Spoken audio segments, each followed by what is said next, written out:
Hello everyone. आज हम करेंगे क्वेश्चन नंबर 86 जो कि सीबीएसई सैम्पल पेपर 2025-26 प्रोबेबिलिटी का है। Question number 38। चलिए स्टेटमेंट को रीड करते हैं। Excessive use of screen can result in vision problems, obesity, sleep disorders, anxiety, low retention problems, and can impede social and emotional comprehension and expression. It is essential to be mindful of the amount of time we spend on screens and to reduce our screen time by taking regular breaks, setting time limits, and engaging in non screen based activities. In a class of students of the age group 14 to 17, the students were categorized into three groups according to a feedback form filled by them. The first group constituted of the students who spent more than 4 hours per day on the mobile screen or the gaming screen, while the second group spent 2 to 4 hours per day on the same activities. The third group spent less than 2 hours per day on the same. तो ये तीन groups के बारे में बात की गई है। पहला ग्रुप जो है वो 4 घंटे से ज़्यादा स्क्रीन टाइम है उसका, दूसरे का 2 से 4 घंटे है और तीसरे का 2 घंटे से कम है। चलिए आगे। The first group with the high screen time is 60% of all the students, whereas the second group with moderate time is 30%, and the third group will with low screen time is only 10% of the total number of the students. ठीक है आगे। It was observed that 80% students of the first group faced severe anxiety and low retention issues, with 70% of second group and 30% of the third group having the same symptoms. What is the total percentage of students who suffer from anxiety and lower retention issues in the class? चलिए अब इसको हम थोड़ा सा erase करके आते हैं main data पे जो हमें चाहिए। ठीक है, स्टेटमेंट हमने रीड कर ली है कि किसके बारे में, स्क्रीन टाइमिंग के बारे में बात हो रही है। तो अब पहले जो हमें मिला है वो है 3 ग्रुप्स की बात की गई है। ठीक है, तो हम बनाएंगे फर्स्ट पार्ट के लिए पहले इवन इवेंट की बात करेंगे। इवन इवेंट क्या है? स्टूडेंट इज इन द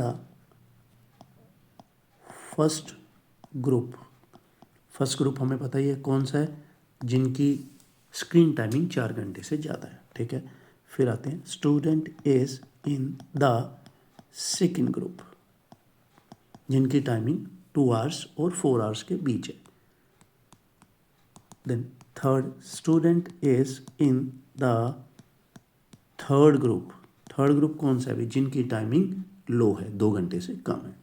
ठीक है, अब जैसे कि फर्स्ट पार्ट में हमने पढ़ा था कि वो कह रहा है कि स्टूडेंट जो है जिसको वो जो सफ़र कर रहा है एंग्जाइटी और लो रिटेंशन से, तो मैं यहाँ पे कैपिटल ए इवेंट बनाऊंगा।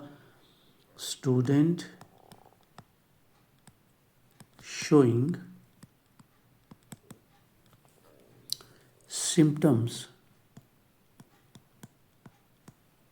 of anxiety and low retention। ठीक है, तो अब इसको हम डाटा से फिल कर लेंगे, ये हमने सपोज किए हैं। तो अब बात करते हैं PE1 की कि फर्स्ट ग्रुप के कितने बच्चे हैं। ये देखिए यहाँ पे लिखा हुआ हाई स्क्रीन टाइमिंग इज 60%, तो यहाँ पे फर्स्ट ग्रुप के बच्चे हैं 60%। E2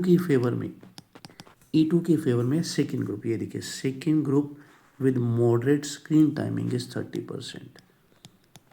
ठीक है, अब आते हैं PE3 पर, जिनकी लो स्क्रीन टाइमिंग है। Third group with low screen time is only 10%।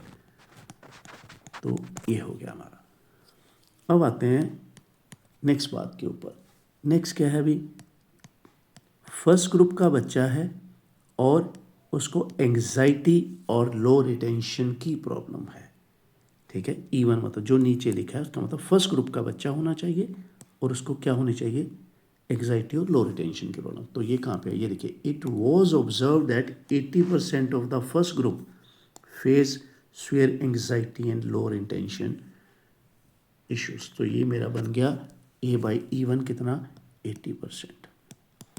इसी तरह से A/E2, पहले आपने E2 पढ़ना है। E2 का मतलब दूसरे ग्रुप का बच्चा होना चाहिए और उसको एंग्जाइटी और रिटेंशन की प्रॉब्लम होनी चाहिए। तो ये रहा भी 70%। A/E3 का मतलब पहले E3 को पढ़ना है। E3 क्या है, थर्ड ग्रुप का बच्चा होना चाहिए और ये वाले सिम्टम है 30%, मतलब क्या है, एंग्जाइटी और लो रिटेंशन की प्रॉब्लम। तो ये डाटा हमने क्वेश्चन में से अच्छी तरह से पिक कर लिया। अब फर्स्ट पार्ट में क्या कह रहा है वो, फर्स्ट पार्ट में कह रहा है कि total percentage of the students who suffer from anxiety and lower retention issue. तो भी हमें पहुंचना है ए तक, प्रोबेबिलिटी ऑफ ए। तो ये काम किसका है, ये काम है टोटल लॉ ऑफ प्रोबेबिलिटी का।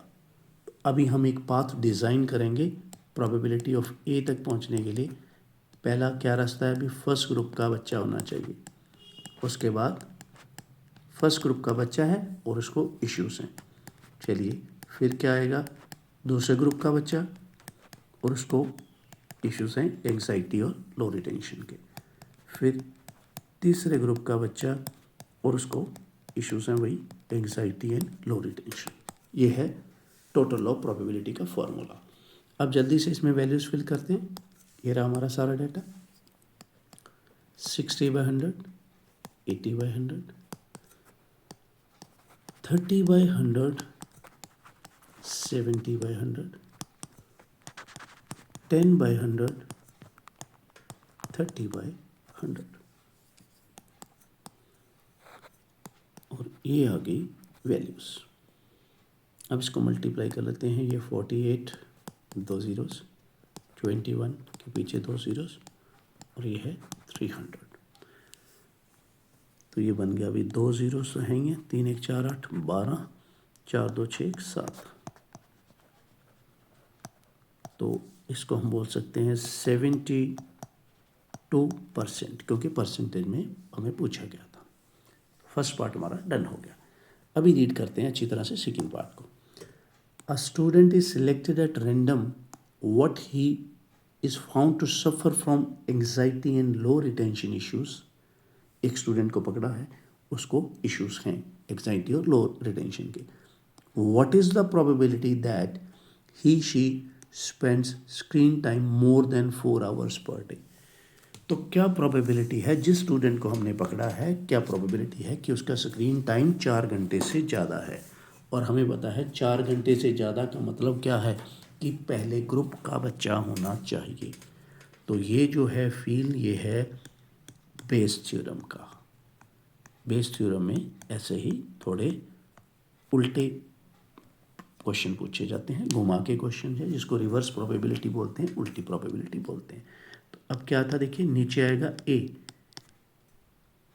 नीचे क्या आएगा ए, ठीक है। अब उसके बाद क्या है, किस ग्रुप का होना चाहिए, पहले ग्रुप का, ठीक है। बच्चे को क्या है, एंग्जाइटी और लो रिटेंशन की प्रॉब्लम है, क्या प्रोबेबिलिटी है कि फर्स्ट ग्रुप से हो। तो ये है नीचे लो रिटेंशन एंड एंग्जाइटी की प्रॉब्लम और ऊपर क्या, फर्स्ट ग्रुप का बच्चा होना चाहिए उसकी प्रोबेबिलिटी। तो बायस थ्योरम के अकॉर्डिंग इसको हम लिखेंगे इस तरह से, और नीचे हमारा आएगा प्रोबेबिलिटी ऑफ ए, जो कि हमने यहाँ पे फाइंड आउट किया था 72%, ठीक है। चलिए इसको लगाते हैं, मैं यहाँ से देख के लगाऊंगा ये वाली चीज़, ठीक है, क्योंकि ये हमने की हुई है तो यहाँ पे टाइम हम बचा सकते हैं। और नीचे क्या था 70, मैं यहाँ से उठाऊंगा, ठीक है, क्योंकि कैंसिलेशन थोड़ी इजी हो जाएगी।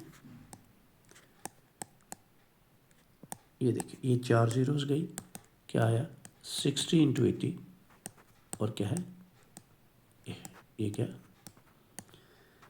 इसको काट लेते हैं अभी। 12 आ गया, 2 आ गया, 3 आ गया, क्या बना, कुल मिला के हमारा बना है 2/3। तो इस तरह से हमारे दोनों पार्ट्स में प्रोबेबिलिटी के बढ़िया तरीके से समाप्त हो चुके हैं। तो इस तरह से हमारी प्लेलिस्ट जो है, ये वाली केस स्टडी का खजाना जो है धीरे धीरे आगे बढ़ रही है। इसमें आगे चलते रहेंगे टिल एग्ज़ाम्स। अगर आपने केस स्टडीज़ नई ट्राई करनी है, फ्रेश और न्यू, तो फिर आपको एंड स्क्रीन पे एक लिंक मिलेगा। दूसरी प्लेलिस्ट में आप चैप्टर वाइज भी तैयार कर सकते हैं। इसमें मिक्स्ड हैं, उसमें चैप्टर वाइज हैं। अगर आपको मेरा समझाने का तरीका अच्छा लग रहा है, एक एक चीज़ की क्लैरिटी हो रही है, तो आप ज़्यादा से ज़्यादा लाइक करें, शेयर करें, कमेंट करें। कमेंट में कोई कन्फ्यूज़न है, कोई डाउट है, कोई क्वेरी है, कुछ भी किसी तरह का भी उसमें लिखें और अपना नाम लिखें कि भाई I am so and so. थोड़ा सा मेरे को अच्छा लगा कि इस बच्चे ने कर लिया है, ठीक है। और ज़्यादा से ज़्यादा सब्सक्राइब करें। चलिए मिलते हैं नेक्स्ट केस स्टडी में, तब तक के लिए बाय बाय, टेक केयर।